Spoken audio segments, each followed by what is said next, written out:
মুসলমান ভাইরা আমার কথাগুলি দিন দা বুঝার জন্য চেষ্টা করবেন, সহজ করে বুঝার জন্য। আমাদের নবী বন্ধুরা আমার কেমন আমাদের জন্য দয়ার নবী, মায়ার নবী, নবী কেমন আমাদের জন্য কান্না করেছেন, ছোট্ট করে একটা মাত্র নবীজির সিরাত থেকে কথাগুলি বলতে চাই।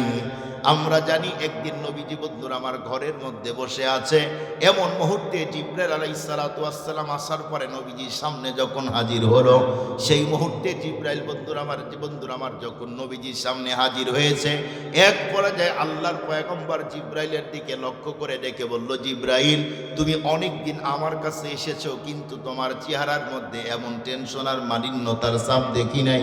আজকে তোমার চেহারার মধ্যে টেনশন আর মালিন্যতার ছাপগুলি দেখা যায়। সেই মুহূর্তে জিবরাইল দেখে বলল, নবীজি আজকে আমি ভয়ঙ্কর কিছু দৃশ্যগুলি দেখে আসছি। ওই দৃশ্যগুলি দেখার পরে আমি কোনো অবস্থাতেই নিজেকে কন্ট্রোল করতে পারি নাই। এক পর্যায়ে আল্লাহর পয়গম্বর তখন বলল, জিবরাইল বলো দেখি তুমি কি দেখে আসছো। জিবরাইল আলাইহিস সালাতু ওয়াস সালাম তখন ডেকে বলল, নবীজি আল্লাহ পাক রব্বুল আলামিন আমাকে অর্ডার করেছে, জিবরাইল যাও আমার জান্নাতগুলি দেখবে, এরপরে জাহান্নামগুলি দেখবে, এরপরে জান্নাতের দৃশ্য জাহান্নামের দৃশ্যগুলি আমার বন্ধুকে শুনিয়ে দাও। নবীজি জান্নাতের দৃশ্যগুলি দেখলাম, এত সুন্দর, যেই জাতীয় বন্ধুরা আমার ডেকোরেশন পৃথিবীর কোনো মানুষ কখনোই করতে পারবে না। নবীজি এরপরে আমি যখন জাহান্নামে গেলাম, জাহান্নামের 7 নাম্বার জাহান্নামের গেটটা যখন খুললাম, এরপরে নজর করে দেখি 7 নাম্বার জাহান্নামের মধ্যে যেই মানুষগুলি মুনাফিক তাদেরকে রাখা হয়েছে।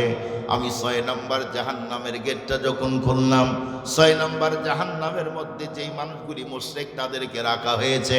এরপরে 5 নাম্বার জাহান্নামের গেটটা আমি যখন খুললাম, এরপরে নজর করে দেখি যেই মানুষগুলি চন্দ্র আর সূর্যের পূজাগুলি করেছে, আল্লাহ পাক রব্বুল আলামিন 5 নাম্বার জাহান্নামে তাদেরকে রেখে দিয়েছে। নবী আলাইহিস সালাতু ওয়াস সালাম এরপরে জিবরাইলকে ডেকে বলল, জিবরাইল 4 নাম্বার কাদেরকে রাখা হয়েছে?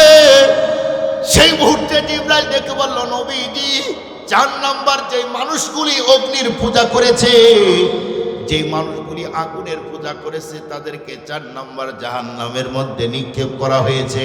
এরপরে বিশ্বনবী আবার জিজ্ঞেস করলো, জিবরাইল 3 নাম্বার কাদেরকে রাখা হয়েছে? সেই মুহূর্তে জিবরাইল আলাইহিস সালাতু ওয়াস সালাম তখন ডেকে বলল, নবীজি যেই মানুষগুলি ইহুদি এদেরকে 3 নাম্বার জাহান্নামের মধ্যে রাখা হয়েছে। নবীজি আবার জিজ্ঞেস করলো, তাহলে 2 নাম্বার কাদেরকে রাখা হয়েছে? সেই মুহূর্তে জিবরাইল তখন ডেকে বলল, নবীজি 2 নাম্বার যেই মানুষগুলি খ্রিস্টান তাদেরকে আল্লাহ পাক জাহান্নামে রেখে দিয়েছে।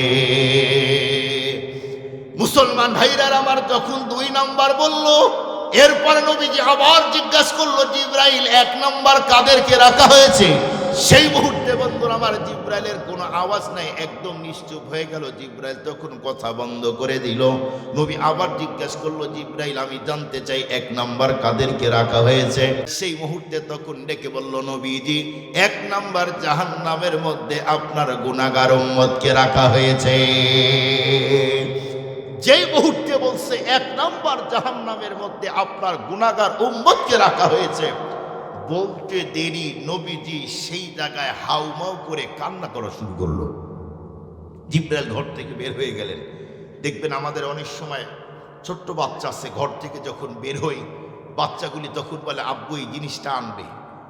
আমরা যদি কখনো বাসায় ঢুকি, কিছু যদি আনতে ভুলে যাই, ওই জিনিসটা আনতে যদি ভুলে যাই, বাচ্চা ঢুকেই আব্বু আসছে শুনেই ওর টার্গেট, আব্বু এই জিনিসটা নিয়ে আসবে। কিন্তু এই জিনিস ছাড়া যদি আসি, বাচ্চা এমনভাবে কান্নাকাটি শুরু করে, বাচ্চার কান্না দেখে ব্যাক করে জিনিসটা আবার আনতে চাই। অনেক সময় হয় কি হয় না, এ বাচ্চা তো কি কান্না করেছে, এর চেয়ে আরো বেশি কান্না। নবীজি তার উম্মতের জন্য শুনতেই নবীজি কান্না শুরু করলেন। নবী আলাইহিস সালাতু ওয়াস সালাম দরজা জানলা বন্ধ করে দিয়ে শুধুই কান্না করতেছেন, শুধুই কান্না। নবীজি চোখের পানি ছেড়ে দরজা জানলা বন্ধ করে দিয়ে কান্না করতেছেন। জিবরাইল আলাইহিস সালাতু ওয়াস সালাম নিজের গন্তব্যে চলে গেছেন। যখন মুয়াজ্জিন আজান দেয়, নবীজি মসজিদে যায়, কারোর সঙ্গে একটি কথাও বলে না। এভাবেই যখন প্রথম দিন পার হয়ে গেল, দ্বিতীয় দিন আবার কোন সাহাবীর সঙ্গে নবীজি ডিসকাস করেন না, কোনো আলাপ করে না। শুধু বেলাল রাদিয়াল্লাহু তাআলা আনহু আজান দেয়, নবীজি মসজিদে ঢুকে ইমামতি করেন, আবার ব্যাক করে আসেন।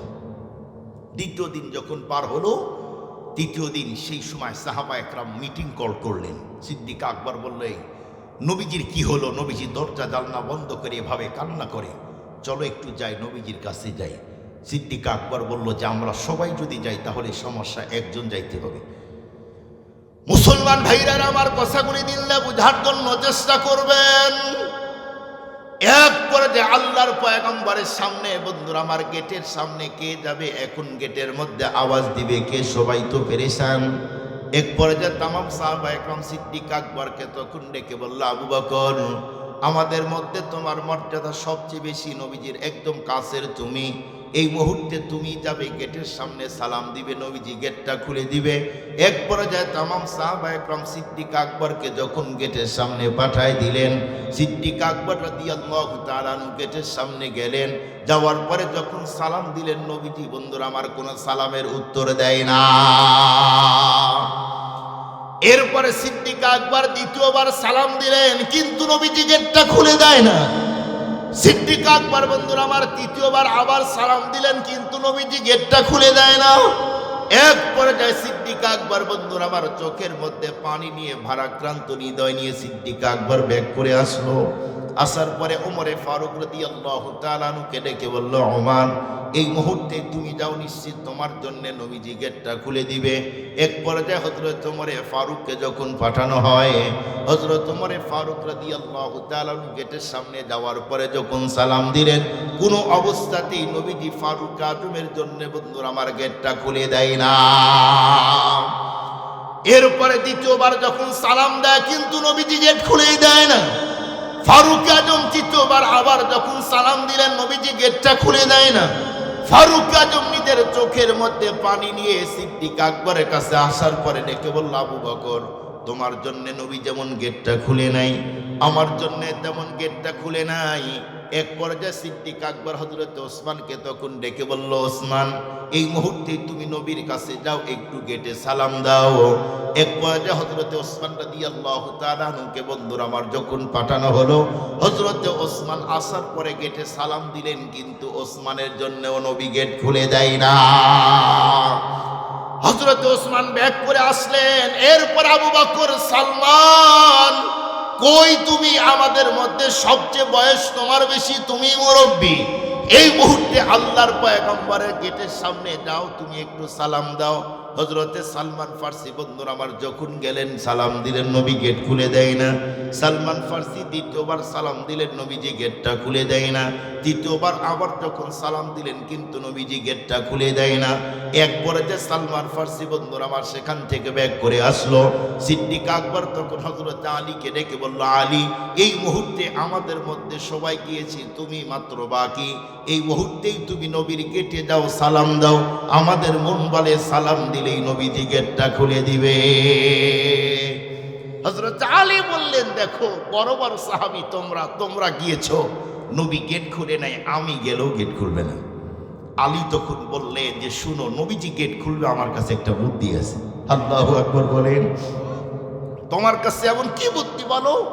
নবী আলাইহিস সালাতু ওয়াস সালাম গেট খুলে দিবে, কি বুদ্ধি? হযরত আলী তখন বললেন যে, সেটা হলো, নবীজির কলিজার টুকরা নিয়ে হযরতে ফাতেমাকে যদি পাঠানো হয়, নিশ্চিত নবী গেট খুলে দিবে। সুবহানাল্লাহ বলেন। আবু বকর সিদ্দিক হযরত আলীকে বলল, আলী, যাও যাও, দ্রুত যাও, ফাতেমাকে নিয়ে আসো। বাসায় গেলেন, ফাতেমাকে হযরত আলী কাছে বসায় নিয়ে বলল, ফাতেমা, শুনছো কি? বলে, তোমার বাবা নবীজি 3 দিন দরজা বন্ধ করে শুধুই কান্না করে। তুমি কি জানো? আপনারা বলুন, বাবার কোনো কষ্ট হবে আর মেয়ে কি এটা মেনে নেবে? কথা বলেন না কেন? মেয়েরা কিন্তু কখনোই মানতে রাজি না, মেয়েরা কখনো খুশি হয় না। মেয়েরা তো বাবাকে অনেক বেশি মহব্বত করেন। নবীজি তো মায়ের মহব্বত ওই পরিমাণ আদর সোহাগ পায় নাই। ফাতেমা রাদিয়াল্লাহু তাআলা আনহার মহব্বত নবীজি অনেক বেশি পেয়েছেন। এজন্যই নবী আলাইহিস সালাতু ওয়াস সালাম ফাতেমাকে মা বলে বলে ডেকে বলতো, তুমি আমার মা। আল্লাহু আকবার বলেন, আল্লাহু আকবার। মেয়েরা বাবাকে বেশি মহব্বত করে, বাবার জন্য মেয়েরা বেশি পাগল হয়। কথা বলেন, ঠিক বললাম না ভুল বললাম? ছেলের তুলনায় বাবাকে মেয়েরা বেশি মহব্বত করে, মেয়েরা বাবাকে বেশি মহব্বত করে, আর ওই বাবারা এখন মেয়ে হইলে বেশি বেজার হয়। কথা বলেন না কেন ভাই? যদি শুনে যে মেয়ে আগেরটাও, এখন দেখবেন ওর মুখ একদম চেঞ্জ হয়ে গেছে, চেহারা পুরাটাই চেঞ্জ, মোতাগাইর। যদি ছেলে হয় খুব খুশি, মেয়ে হয়েছে খুব বেজার। না, এটা উচিত না। এটা উচিত বলেন? দেখবেন 5টা যদি ছেলে থাকে, কোনোদিন ছেলে মাথায় হাত দেয় না, বাবার মুখে দেয় না, খুব কম দেয়। কিন্তু মেয়েরা বাবাকে কাছে বসায়, মাথায় হাত দেয়, গায়ে হাত দেয়, বাবার কাপড় পরিষ্কার করে দেয়, বাবাকে বলে আব্বু তুমি খাও, খুব আদর করে মেয়েরা। অথচ অনেক বাবা ওই মেয়েদের উপরে জুলুম করে, সন্তানকে বাড়ি দেয়, দোকান দেয়, ভিটা দেয়, উন্নত জায়গা দেয়, আর দেখবেন যখন মেয়েটাকে জায়গা দিতে যায়, সবচেয়ে নিম্নমানের জায়গাটা মেয়ের নামে লিখে দেয়। কথা বলেন না কেন? আছে না নাই? মেয়েটাকে ঠকাইলেন, ছেলেটাকে জিতায় দিলেন। আপনি যদি অনেক বড় হাজি হন, অনেক বড় গাজী হন, অনেক বড় শিল্পপতি হন, নামাজ পড়তে পড়তে কপাল কালা করে দেন, কিন্তু মেয়ের হক যদি নষ্ট করেন, এই ইবাদত পরপারে কাজে আসবো না। এত সহজ না, এত সহজ না। আম হাসিবতুম আন তাদখুলুল জান্নাহ, তোমরা কি ভেবেছো মরবে আর গড়গড় করে যাবে? না, সিস্টেম আছে জান্নাতে ঢোকার। সন্তানের হক নষ্ট করে, কন্যার হক নষ্ট করে ছেলেকে শুধুই ভিটা বাড়ি দিবেন কেন? মেয়েটা কি অন্য জায়গা থেকে ধার করে নিয়ে আসছেন? আমার কথা রাগ করতেছেন আপনারা নাকি? রাত বেশি হয়েছে জন্যে আগেই তো বলছি 1 ঘন্টার উপর পার করবো না। ফাতেমা রাদিয়াল্লাহু তাআলা আনহা আলীর সঙ্গে রওনা দিলেন। ঘটনা শেষের দিকে যাই। আলী রাদিয়াল্লাহু তাআলার সঙ্গে আসার পরে গেটে সালাম দেওয়ার সঙ্গে সঙ্গে নবীজির কর্ণকুহরে ফাতেমার আওয়াজটা ঢুকে গেল। মুসলমান ভাইরা আমার কথাগুলি দিলে বুঝার জন্য চেষ্টা করবেন। এক পর্যায়ে ফাতেমা রাদিয়াল্লাহু তাআলা আনহা বন্ধুরা আমার যখন গেটের মধ্যে আওয়াজ দিলেন, নবীজি গেটটা খুলে ফাতেমাকে ঘরের মধ্যে ঢুকায় নিল। এরপরে নবী আলাইহিস সালাতু ওয়াস সালামের বন্ধুরা আমার চেহারার দিকে নজর করে দেখে, নবী দেখতে বড় আকর্ষণীয় সুন্দর ছিল, কিন্তু 3 দিন শুধু কান্না করেছে। কান্না করার কারণে নবীর ফেসটা এখন বন্ধুরা আমার একটু ফুলে গেছে, চেহারাটা লাল টকটকা বন্ধুরা আমার কেমন জানি দেখায়। ফাতেমা তখন জিজ্ঞেস করলো, আব্বু আপনি দরজা বন্ধ করে এমন ভাবে কান্না করছেন কেন? আপনার কি বাবার কথা মনে পড়েছে এই জন্যে কান্না করেন? আপনার কি মায়ের কথা মনে পড়েছে এই জন্যে কান্না করেন? সেই মুহূর্তে ডেকে বলল, না মা না, আমার বাবার কথা মনে পড়ে ঘরের মধ্যে কান্না করি না, আমার মায়ের কথা মনে পড়েও আমি কান্না করি না। তাহলে আব্বু আমার মা খাদিজাতুল কুবরা তার কথা কি আপনার মনে পড়ছে নাকি? এ কথা বলতেই তখন বলল, মা না, তোমার মায়ের কথা মনে পড়ে নাই। তাহলে দরজা বন্ধ করে কোন কারণে 3 দিন আপনি শুধুই কান্না করছেন? মুসাল্লার মধ্যে দাঁড়িয়ে শুধু দাঁড়িয়ে দাঁড়িয়ে নামাজ পড়েন, কান্না করেন কেন? এ কথা বলতেই নবীজি তখন ডেকে বলল, মা গো, আজ থেকে 3 দিন পূর্বে জিবরাইল আসার পরে আমাকে এমন এমন কথা বলেছে। 1 নাম্বার, জাহান্নামের মধ্যে নাকি আমার গুনাহগার উম্মতকে রাখা হবে। মাগো, আমাকে আল্লাহ পাঠাইছেন আমার উম্মতের মুক্তির জন্য। মা, এই দুনিয়াতে আমি এসেছি মানুষের হেদায়েতে বন্ধুরা আমার রাস্তা দেখানোর জন্য। আল্লাহ পাক রব্বুল আলামিন পরপারে আমাকে উন্নত মানের জান্নাত দান করে দিবে। আমি তো আল্লাহ পাকের উন্নত জান্নাতের মধ্যে থাকব, আর আমার গুনাহগার উম্মতগুলি জাহান্নামের মধ্যে থাকবে, তা তো হতেই পারে না। নবীজি এ কথা বলেই বন্ধুরা আমার আবার যখন সেজদায় দাঁড়িয়ে কান্না করলো, এক পর্যায়ে ফাতেমা বন্ধুরা আমার কান্না করে। আমি জিজ্ঞেস করতে চাই, বলুন দেখি, নবীজি কি জীবনে এমনই একবার উম্মতের জন্য কান্না করেছে? নবীজি শুধু একদিন এমন ভাবে কান্না করেছে তাই নয়, নবীজি আরো একদিন দরজা বন্ধ করে উম্মতের নারীর জন্য কান্না করেছে। আল্লাহর পয়গম্বর বন্ধুরা আমার আবার একদিন দরজা বন্ধ করে কান্না করতেছিল। হযরত আলী রাদিয়াল্লাহু তাআলা আনহু আর ফাতেমা যখন নবীজির গেটে হাজির হলো, এক পর্যায়ে ফাতেমা ওই দিন তখন আলীকে ডেকে বলল, আলী তুমি একটু এই জায়গায় ওয়েটিংয়ে থাকো, আমি দেখি আমার আব্বুর অবস্থা কি। হযরতে বন্ধুরা আমার ফাতেমা যখন ঘরের মধ্যে ঢুকলো, ঢুকতেই নজর করে দেখে নবীজি আবার সেই দিন ঘরের মধ্যে কান্না করে। ফাতেমা আবার জিজ্ঞেস করলো, আব্বু আজকে আবার কি হলো? আজকে আবার আপনি এমন ভাবে কান্না করছেন আব্বু, বলেন বলেন। সেই মুহূর্তে আল্লাহর পয়গম্বর তখন ডেকে বলল, মাগো তুমি তো জানো রব্বুল আলামিন আমাকে মেরাজে নিয়েছিলেন, আমি তো মেরাজে গিয়েছিলাম। মেরাজে যাওয়ার পরে আল্লাহ পাকের জান্নাত আর জাহান্নাম আল্লাহ আমারে দেখাইছে। আমি জান্নাতের অনেক সুন্দর সুন্দর দৃশ্যগুলি দেখেছি মা, কিন্তু জাহান্নামে ঢোকার পরে কিছু মহিলাকে এমনভাবে শাস্তি দেওয়া হয়, ওই শাস্তির কথা মনে হলেই আমার চোখ দিয়ে পানি অঝরে পড়ে যায়, আমি সহ্য করতে পারি না। নবীজি আরো একদিন কান্না করতেছেন শুধু নারীদের জন্য। এবার বলেন নবীর চেয়ে দয়ালু কেউ আছে? আপনারা মনে ঘুমাইতেছেন, তখনই দিব আমি। নবী আলাইহিস সালাতু ওয়াস সালামকে জিজ্ঞেস করল, আব্বু আজকে আবার কান্না করছেন, কি হয়েছে বলেন? নবীজি বললেন, আমি জাহান্নামের নারীদেরকে অনেক ভয়াবহ সিরিয়াস ভয়ঙ্কর পদ্ধতিতে শাস্তি দিতে দেখেছি। ওই শাস্তির কথা মনে হলেই মা আমার ভিতরে আত্মা শুকিয়ে যায়। বলুন তো ফাতেমা নারীদের মধ্যে নাকি নারীদের বাহিরে? একটু কথা বলে। ফাতেমা বললেন, আব্বু কি বলেন, নারীদেরকে শাস্তি দিতে দেখেছেন? আমিও তো একজন নারী, যদি আমি ওই অপরাধের মধ্যে শামিল হই তাহলে তো আমাকে ওই শাস্তি দিবে। নবী আলাইহিস সালাতু ওয়াস সালামকে বলল, আব্বু আপনি একটু বলেন কোন কোন পদ্ধতিতে কোন কোন কারণে নারীদেরকে শাস্তি দেওয়া হয়। আমি আজকে আপনাদেরকে শুধুই তিনটা বলবো, কারণ অনেক মা বোনেরাও বয়ানে আসছে, তাই না? আছে না? মা বোনদেরকে দুটি কথা বলি, কারণ আমার এই সাবজেক্টের সাথে মা বোনদের কথা আছে। আমি সাবজেক্টের বাইরে যাব না ইনশাআল্লাহ। নবী আলাইহিস সালাতু ওয়াস সালাম বলল, মা মেরাজে আমি দেখলাম সর্বপ্রথম ভয়ঙ্কর কিছু দৃশ্য। এর মধ্যে একটা হলো কিছু মানুষকে রক্তের মধ্যে ছেড়ে দিয়েছে, মানুষগুলি উলঙ্গ হয়ে রক্তের মধ্যে থাকতে চাচ্ছে না, দুর্গন্ধ। বলুন রক্তের দুর্গন্ধ আছে না? আরে ভাই, গরুর জবাই করে কুরবানিতে যদি রাস্তায় করে পরিষ্কার না করলে রাস্তায় হাঁটা যায় না। মানুষের রক্ত আরো দুর্গন্ধ, মানুষের তৈরি করা দুর্গন্ধ পচা রক্ত জাহান্নামের মধ্যে রাখা হয়েছে। ওই জাহান্নামের মধ্যে মানুষদেরকে রাখা হয়েছে। মানুষগুলি রক্তের মধ্যে থাকতেই চায় না, কষ্ট সহ্য করতে না পেরে একদম কিনারায় আসে।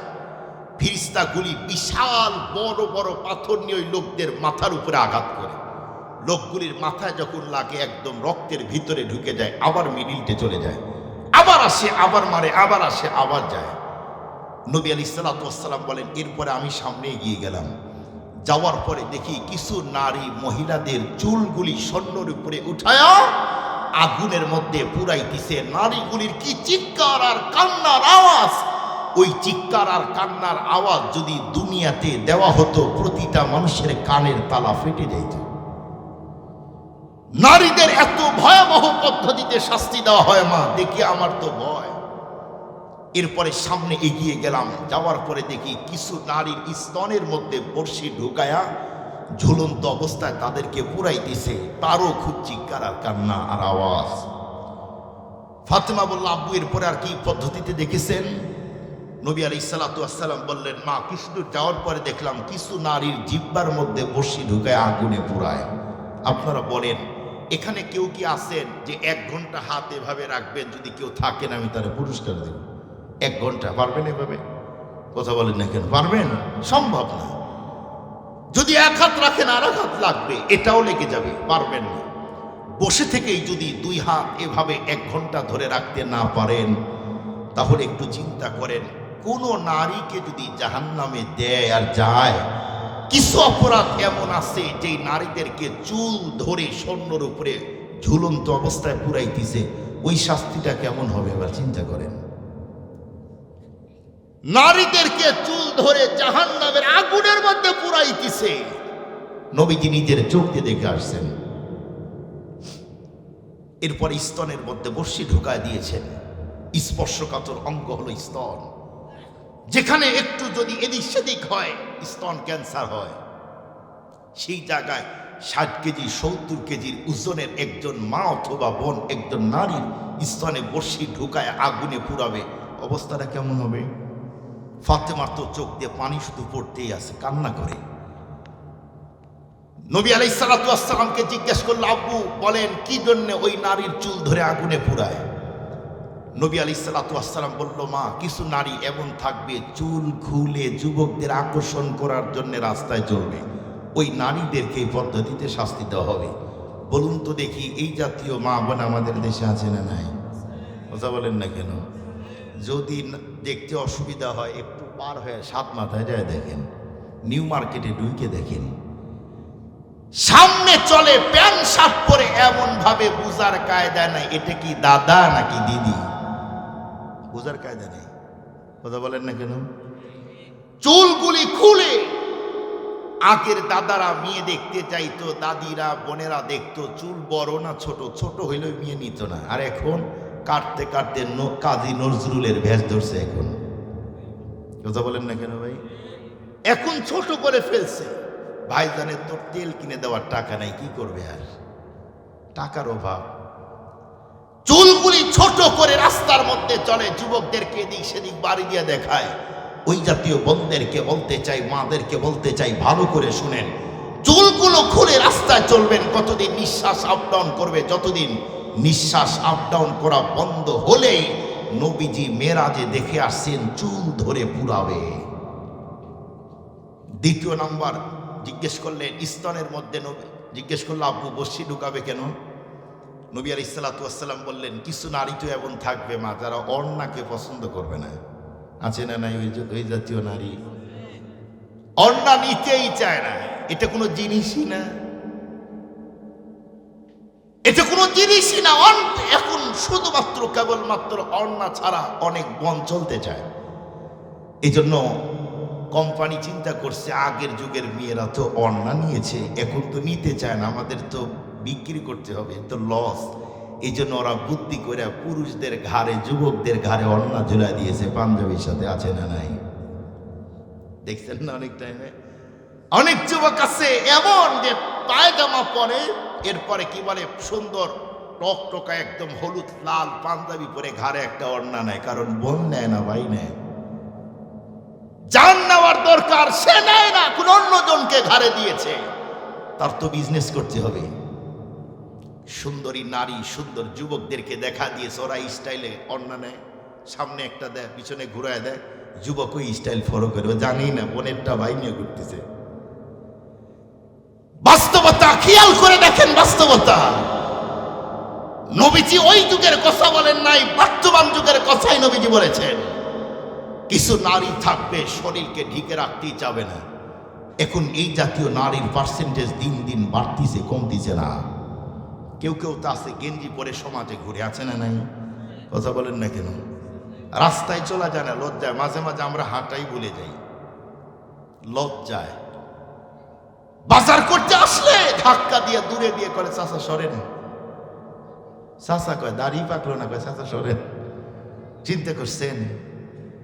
একটু ভেবে দেখেন, প্যান্ট আর শার্ট পরে, টাইট ফিট প্যান্ট পরে।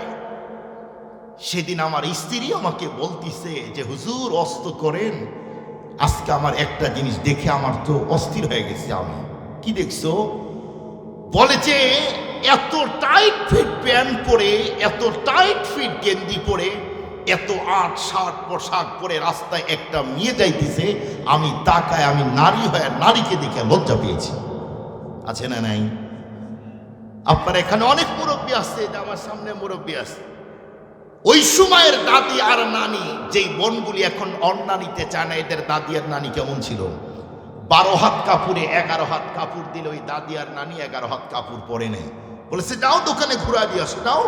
এই 11 হাত কাপড় পরে আমার শরীর ঢাকবে না, কি করে শ্বশুরের কাছে যাব, কি করে ছেলের কাছে যাব, কি করে আমার ভাইয়ের ছেলের সামনে যাব, আমি কি করে তাদের সামনে যাব, ঘুরা দিয়ে আসো। ওই দাদি আর নানি 12 হাত কাপড়ে 11 হাত কাপড় পরতে চায় নাই, ঘুরা দিয়েছে।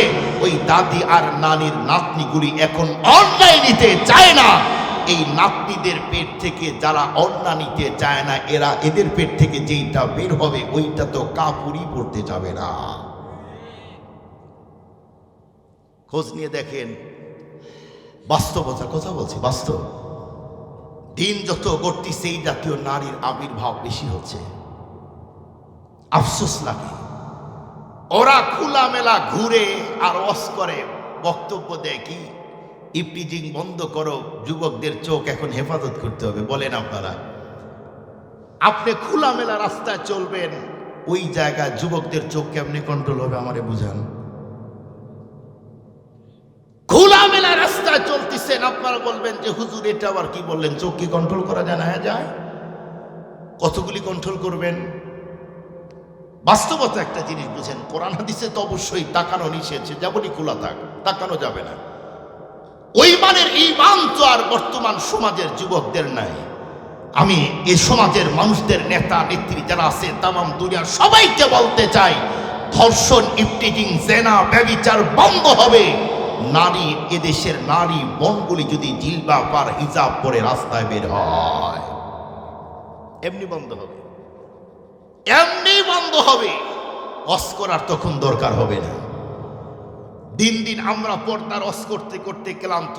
এই জন্য এই ভাই, মোবাইল তোমার জন্য এটা সমস্যা হইতেছে। পর্দার ওয়াজ মা বোনদের করতে করতে আমরা ক্লান্ত, ওয়াজ চেঞ্জ করে এখন যুবকদেরকে ওয়াজ করি। এখন আমরা জায়গা জায়গা যুবকদের ওয়াজ করি। এই যুবক, নারীদের পর্দার ওয়াজ করে করে ওরা আরো পর্দা ছাড়তিছে, তোমাদের একটা ওয়াজ করি। যুবক ভাই ভালো করে শোনো, যেই নারী বিয়ের আগে খোলা মেলা চলে, এইটাকে ঘরে নিয়ে আসলে কোনোদিন তোমার পরিবারে তুমি শান্তি পাইবা না। যেই নারীগুলি রিলস আর টিকটকের জন্য পাগল হয়, এই জাতীয় মেয়েকে ঘরে নিয়ে আসলে কোরআনকে টাচ করে বলতে পারি কিয়ামত প্রতিষ্ঠিত হওয়া সম্ভব। ওই জাতীয় বোন দিয়ে তোমাদের পরিবারের সুখ আর শান্তি হওয়া সম্ভব না। এখন বলবে যুবকেরা যে হুজুর ওই জাতীয় মেয়ে যদি বিয়ে না করি তাহলে তো আমরা বিয়েই পাবো না। রে বকা, যুবতীগুলি দেখবে রিলস আর টিকটক আর খোলামেলা ওপেনে চলার কারণে যেহেতু যুবকেরা বিয়েই করে না, ওদের তো একটা পুরুষ দরকার। তখন দেখবেন সবকিছু ছেড়ে পর্দার মধ্যে ঢুকে বোরকা পরে স্বামী খুঁজতে বের হবে তারা। তোমরা এখন এদেশের হাজারো রিপোর্ট আমাদের কাছে আছে, অনেক বন্ধ এমন আছে খোলামেলা রাস্তায় চলে। আছে না নাই? আছে না নাই? আপনারা মনে হয় আমার কথায় খুব রাগ করতেছেন। বাস্তবতা শুনেন সম্মানিত সুদী, আপনারা কি শুটকি মাছ চিনেন? শুটকি মাছ, আমি নারীদেরকে বেইজ্জতির জন্য বলতেছি না, উদাহরণ অনেক কিছু দেওয়া যায় না, উদাহরণ দিতেছি। বলুন তো, এই শুটকির পাগল যত প্রাণী আছে এর মধ্যে বিড়াল সবচেয়ে বেশি না? সবচেয়ে বেশি।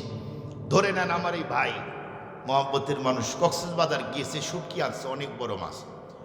আনার পরে বাড়িতে বিড়াল আছে, বিড়ালকে সামনে বসায় দিয়ে মাছটা রাখে বিড়াল রেওয়াজ করে, এই মাছের দিকে নজর দিবি না, যদি মাছ খাস তোর কিন্তু বিপদ আছে। বিড়ালকে যতই ওয়াজ করুক, ভাইজান যদি জামা খোলার জন্য ভিতরে যায়, আয়সা দেখবো যে বিড়াল ওই মাছটা ধরতে যাবে। ভাইজান যখন বিড়ালের কাছে আসবে, তোরে না নিষেধ করছি মাছ ধরবি না, খাবি না, বিড়াল দৌড় মারবে, ভাইজান লাঠিলে ধাওয়া করবে, বিড়াল তখন ম্যাও ম্যাও করবে, তার মানে দেও দেও। বিড়ালকে ওয়াশ করে যেমন শুটকির কাছ থেকে দূরে রাখা যায় না, এদেশের নারীদের চরিত্র সংরক্ষণ করতে চাইলে খোলামেলা অবস্থায় যুবকের সামনেও তোমরা যেও না। রাগ করেন না আমার কথায়। খোলামেলা রাস্তায় চলে, কারো না কারো এখানে বোন আছে, কারো না মেয়ে আছে, কারো না স্ত্রী আছে, কথা বলেন না কেন? আমাদের গুলাই তো ঘুরে, কিন্তু যারা ঘুরবে পরপারে শাস্তি দিবেন কে? কে দিবে? ফিরিস্তা। যেই ফিরিস্তার দিলে কোনো দয়া মায়া থাকবে না। দ্বিতীয় নাম্বার আর একটা, কিছু নারী থাকবে এমন জিব্বার মধ্যে বসে, মনে আছে আপনাদের? ফাতেমা জিজ্ঞেস করলো আব্বু কোন কারণে? বলে কিছু নারী থাকবে এমন তার জবান দিয়ে স্বামীকে কষ্ট দিবে।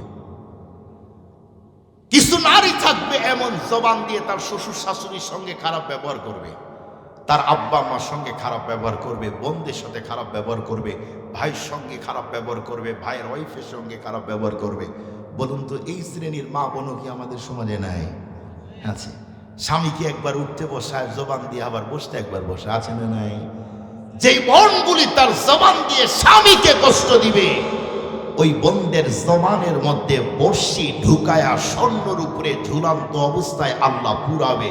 নবীজি মেরাজে নিজের চোখ দিয়ে দেখে আসছেন।